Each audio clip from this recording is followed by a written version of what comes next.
Greetings and salutations, and welcome to the very first egotistical podcast. I'm your resident egotist, Tony LaRocca. The idea behind the egotistical podcast is that I want to listen to you and learn something about you or your favorite subject, or film, or philosophical belief. Whatever it is, I want to learn about it from you. My guest today, well, my very first guest ever, is Vivian Miller. Now, that's not her real name. She's going to talk about a very personal subject, which is adoption, and she asked if she could be anonymous. And if you're ever a guest and would like to do the same, all it takes is a very tiny bit of technical hocus pocus, as you'll hear. So Vivian, thank you so much for coming on.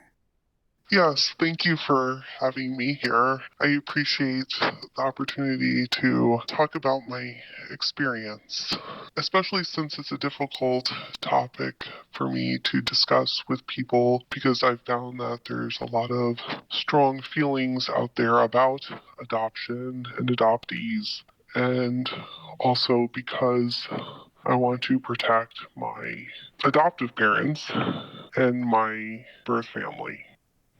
I'm sorry you've had to deal with that. I'm sorry that you've had any pushback over how you feel about things, because what you feel is important too, and what you feel matters. Thank you.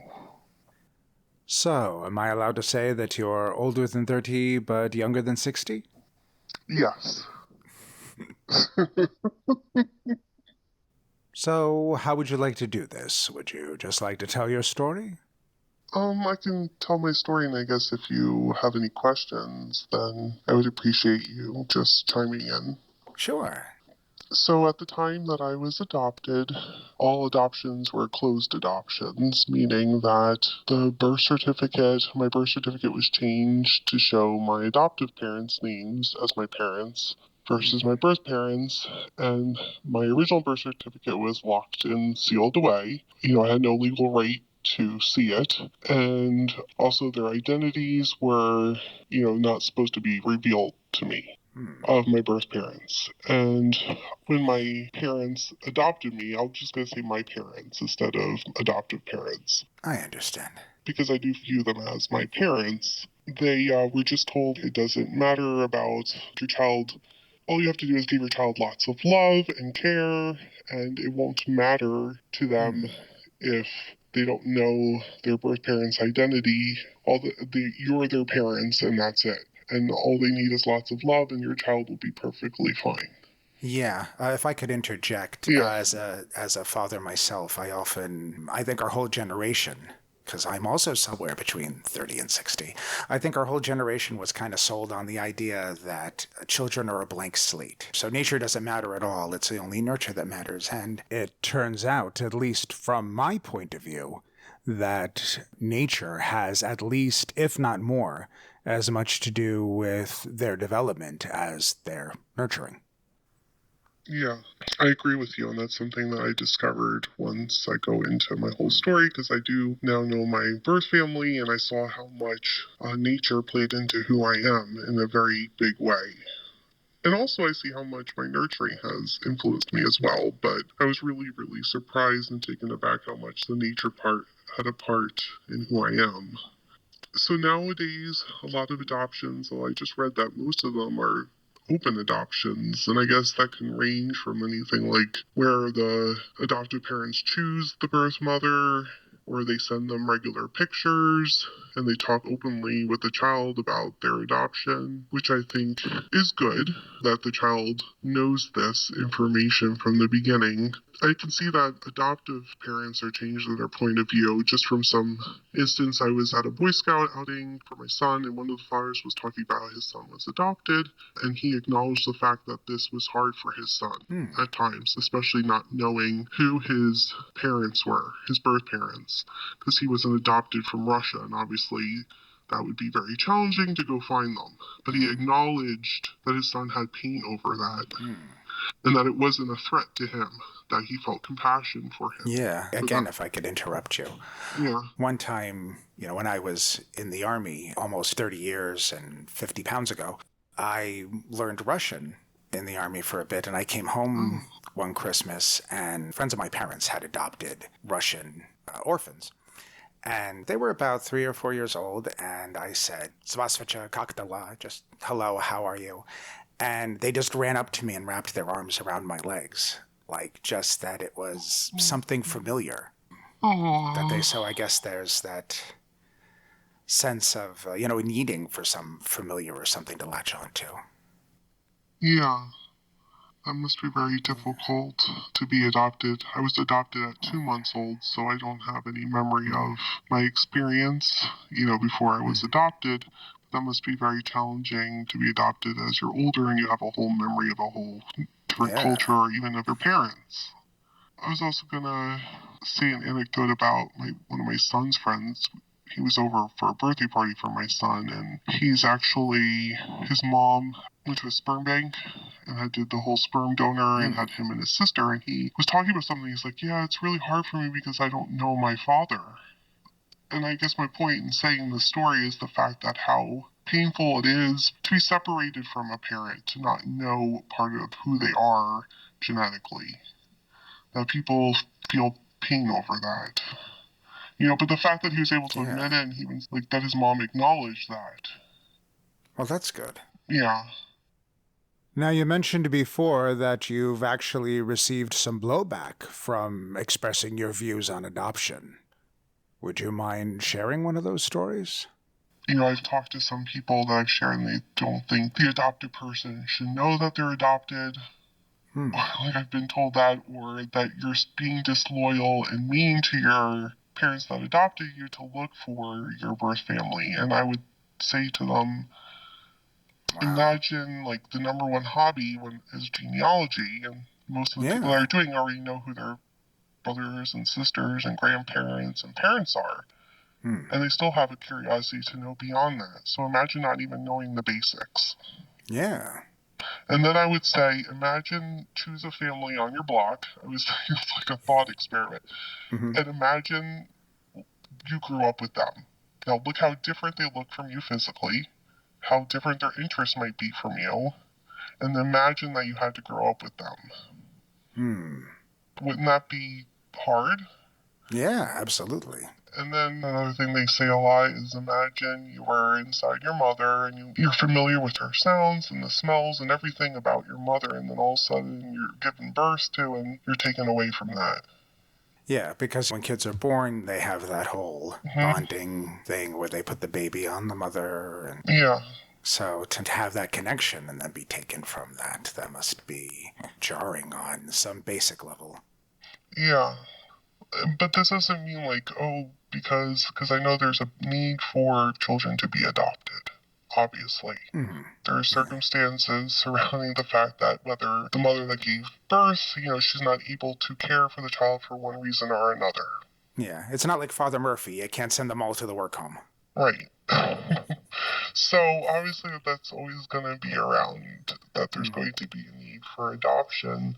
And it doesn't mean that your child's doomed to a lifetime of pain. I think there's things that you could do as a parent to make it better for them. And I guess the number one thing would be to acknowledge that they feel upset about not having that connection. I can understand. Yeah, that would be important. Yeah, because then to validate it.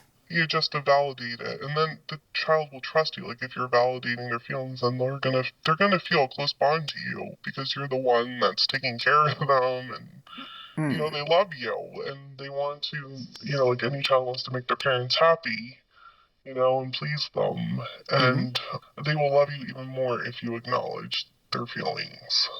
I can honestly say that you build an even closer bond with them if you do that. I think a lot of parents might be fearful, like their greatest fear is their child saying like, you're not my real parent, or leaving them if they find their birth family. But I think... And that sounds like great advice for any parent, or in almost any relationship. Yeah. I mean, there were things like growing up that I'm sure a lot of adoptees feel like when you're like at a family reunion and everyone's talking about their similarities and they look alike and they're talking about their genealogy and great-grandparents, and you feel a disconnect. Because you're a part of it and they try to make you a part of it. I never felt like anyone was trying to not make me feel a part of things. Well, that's good. But on some level, you're different. But that's, what are you gonna do? So I'll go on to my stories. When I was just finishing college, my birth mother found me. I was adopted through Catholic Charities, and somehow she got a contact at Catholic Charities that gave her my information. And then she was able to track me down. Like someone who did it, obviously it wasn't legal what the person did, but they felt compassion for her situation and gave her my information. And she contacted me, and it caused a lot of drama. Not like I was very happy that she contacted me, but it caused a lot of drama with my adoptive mom because of her jealousy. I'm so sorry you went through that. Yeah, and I think that tells you how destructive jealousy can be to any relationship. Yeah, absolutely. Because I had no desire to run off with, this, even though she's my birth mother and I was so happy to meet her and other family members and it felt wonderful, I had no desire, I wasn't going to ditch the family I grew up with. I had no desire to. I love them dearly, but for some reason my mom thought that would happen, or she felt upset. To put it into context, she couldn't have children of her own, so I think that, she didn't have that connection with me, that same connection, the birth one. But if anyone here is an adoptive parent, something to think about is to deal with those issues inside of you, because you want to be able to have a good relationship with your child. And just like the child can't change the fact that they were adoptive and the mother gave them away and everything, you can't change the fact that for whatever reason you couldn't have children. So it's on some level, everyone has to have acceptance and think do you want to have a good relationship or not, or let jealousy come in the way. Because jealousy just pushes people apart. Well, I'm so sorry you went through that. I hope things are better between you. Thank you. There's ups and downs, but I think that could also be just normal mother-daughter relationship stuff. But I do feel like me and my mom have processed and talked about a lot of it. And I do feel like she's become more accepting of all of it. Oh, that's wonderful. Yeah. So back to your story. You met both your mother and your father. Right. What was the experience like? Well, I was very happy to meet them and learn about my family, and it was wonderful to see qualities in them that I see in myself, and I enjoyed talking to them very much. I guess the only thing that was very difficult was my birth mom still was struggling with the grief of the fact that she didn't raise me. So that was a whole other thing too. And her same flip thing, she felt jealous. So I was dealing with two mothers with jealousy problems. So she was, and that would come through in our conversations, which could be difficult for me. So I would suggest any birth parent looking to find their child is to try to work through those issues beforehand. So you must have felt like a bit of taffy being stretched in both directions. Yes. Trying to please both of them. Yeah. Oh, I'm sorry you went through that. Thank you. So it was hard for her because even though she willingly chose to give me up for adoption, and everyone in her family, and me included, think it was the right decision because at the time she just didn't have the mental or, means to take care of me for various reasons. Obviously it's still very painful to relinquish your child. Of course. And then see them and think of all the years that you missed with them. Yeah, it's not something done out of convenience. It's something done out of necessity. Right. And then, yes, out of necessity. I had a few friends who gave away their children. There was one in the Army, and she would get drunk about it and cry over it constantly. And I had another friend who had her second child she had to give up for adoption. At first, I think for a few years, they were sending her pictures up to a certain age, but I think when he reached 8 or 9, they just stopped. And that weighed very heavily on her. I've heard of that happening. That actually makes me think of something that a lot of birth parents are told, oh, this is going to be an open adoption, and we're going to do all this stuff. And then I've heard from different birth mothers that of the adoptive parents pulling back on them. Yeah. And so then it's almost like, in my mind, they're luring these women to give them their children and using that as like, oh, we'll send you pictures and you can be connected. And then all of a sudden they probably feel threatened or jealous of the connection or afraid. I'm assuming, because why would you do that and then pull back? Which I think is selfish, but, I'm sorry that your friend had to go through that, because that's terrible. Yeah, I'm sure there's a lot of that. So, did you feel a kinship with your father once you met him? I did. I felt a strong kinship with him. And he was a very, I guess it's different for fathers, but, this is not the same, but I mean, he was very positive and very happy to see me, and all of our conversations were very positive. We had a lot of the same interests, like talking about philosophical topics and religious topics and discussing them. And I found him to be very enjoyable, and I was really happy to meet him. I'm thankful for the time. Both my parents have since passed away. Oh, I'm sorry to hear that. Thank you.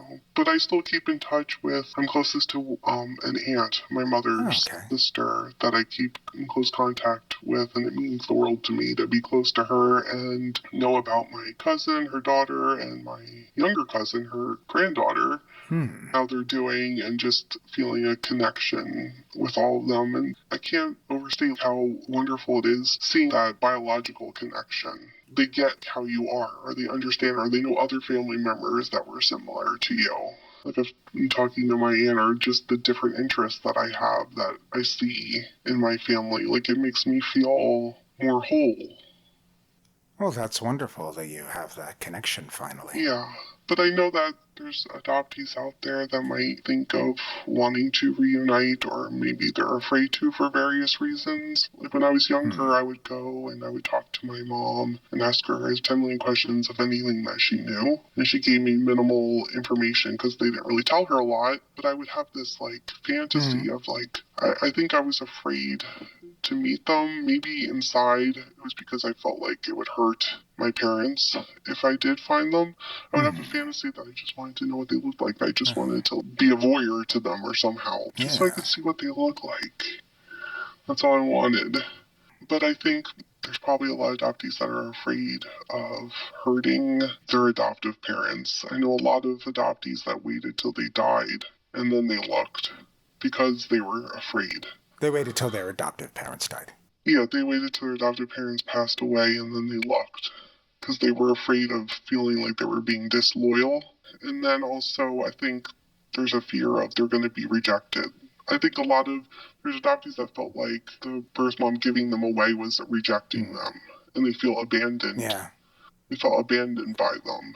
And that must be hard, too, because I'm sure there are some parents out there who gave their kids away and felt they had to emotionally close that part of their lives, who don't want to be contacted. Yes. So it's a large spectrum of emotions and possibilities. I used to be involved in a adoptive support group for birth parents and adoptees, and that's how I know all these different anecdotes. But I remember one person met his birth mother and she said, "What do you want from me? I worked really hard for my money and you can't have any." Oh. You can't have any of it. Just assuming that, he was looking for something. Yeah, he was looking for something. But, I guess you would have to be willing also as an adoptee, if you do find them, that they might not want to be found for whatever various reasons. They might have not told anyone about you. Yeah. There's people that haven't told anyone. They might be remarried with other kids and they never told any of them. In different circumstances like that, and I guess, it's a big risk to do that because it doesn't mean the person's going to be happy to be found, unfortunately. I was lucky that my mother wanted to find me, and then everyone in her family was thrilled. Oh, of course. My father didn't tell anyone in his family because of certain circumstances. But I was okay with that. I understood and I accepted it. I didn't feel I understand. hurt by that. I was just happy to meet him. And I wouldn't want to do anything to hurt him because I know that it's difficult for him and his family. Why would I want to do that? Well, that's compassionate. You have given some pearls of wisdom here for adoptive parents. Would you have any suggestions or coping for adopted children, either as adults or young or anything? Is there any wisdom you could impart onto them or suggestions? Oh, I would say to them that I know it's easier said than done, but that they have every right to be curious about who their birth parents are, and that's nothing to feel ashamed of, and it doesn't make them bad. It makes them a normal human being. Like I said, the number one pastime is genealogy. Yeah. So everyone's thinking about wants to feel connected. It's a normal need. It's a normal human need and doesn't make you a bad person. And also doesn't mean that you don't appreciate or love the parents that raised you. It doesn't take away from that. Of course, you're always going to love them and appreciate all that, parents sacrifice for their children across the board. They're there when you're sick. They're there dealing with your difficult behaviors, and the happy things in your life.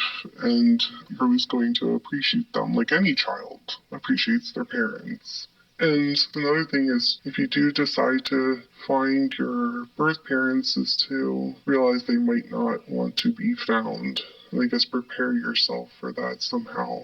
I know there are adoptive support groups out there, and it was really nice connecting with other people that could understand and hearing their experiences. Like, I did feel really happy about that. The one thing about the one group I had been involved in was that they became, I guess they all had such difficult experiences with their adoptions that they became against adoption.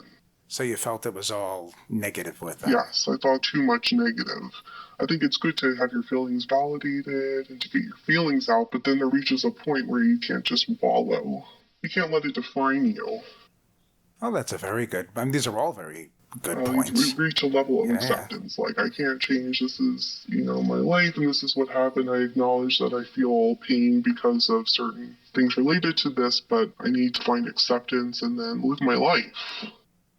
And the fact that it's, against adoption, it's not even realistic. Yes, ideally, you want children to stay with their parents, but as we know, adoption is never going to go away, the need for it, because there's parents that don't want their kids, or they have circumstances where they can't keep their kids, or they're whether it's on drugs or they're in jail. Because I hear that from a lot of people now, their parents were on drugs, and that's how they got the kids. Obviously, there's always going to be a need for adoption, so I just think the main thing is maybe educating the adoptive parents so that they can meet the emotional needs of the kids better. Do you think it would help if there were more social programs to help mothers to keep the children? You know what? I do. That's a good point. That's actually a really good point. I know that my mom's really involved with the Catholic Church in our town, and I know that they fill up those... So's mine. Yeah, the baby bottles with with money for these unwed mothers, and they have a home and they're trying to help them. I think that's... I've actually seen that on my parents on the in the front doorway there.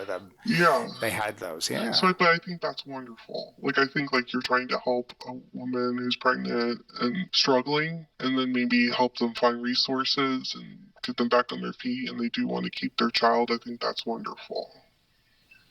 Great. Was there anything else that you wanted to say or any more wisdom you wanted to impart?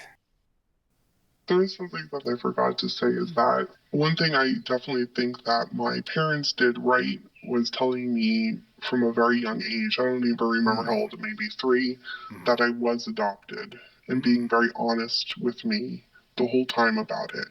I think that is a wonderful thing that they did, because I do unfortunately know adoptive parents that have decided not to tell their children they're adopted. Oy. And they think they're doing the right thing. They really do. They actually think that they're protecting the child from the pain of knowing that they're adopted, but it's actually, on the flip side of that, I know adoptees that found out as an adult, and they feel betrayed by their parents and lied to. I can't imagine saying, oh yeah, you'd have to make up a whole birth story, right? Because the kid's going to be asking questions. How do you do that? Maybe that's where the whole stork story came from. Maybe. So I would say tell your child from the beginning that they're adopted, be honest and truthful with them, and that will also help you have a good relationship with them so they can trust you. Yeah.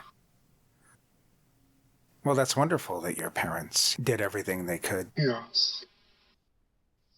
Well, thank you very much for coming on, Vivian. I have to say it's extremely brave of you to come and say these things. Obviously, you have this wonderful baritone voice and feel that it's something very personal, but you wanted to share your experience, and that's very commendable. So thank you so much for coming.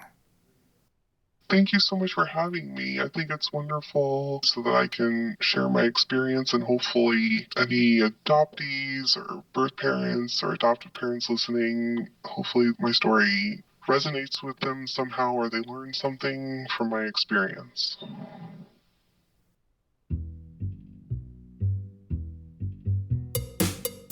Thank you so much for listening. This has been the First Egotistical Podcast. If you have a topic that's near and dear to your heart and you'd like to discuss it with me and the rest of the universe, please contact me at egotistpodcast@gmail.com. Yes, I did say that correctly. Or check out my website, www.egotisticalproductions.com. I'm Tony LaRocca, hoping you have a good morning, a good evening, and or a good night.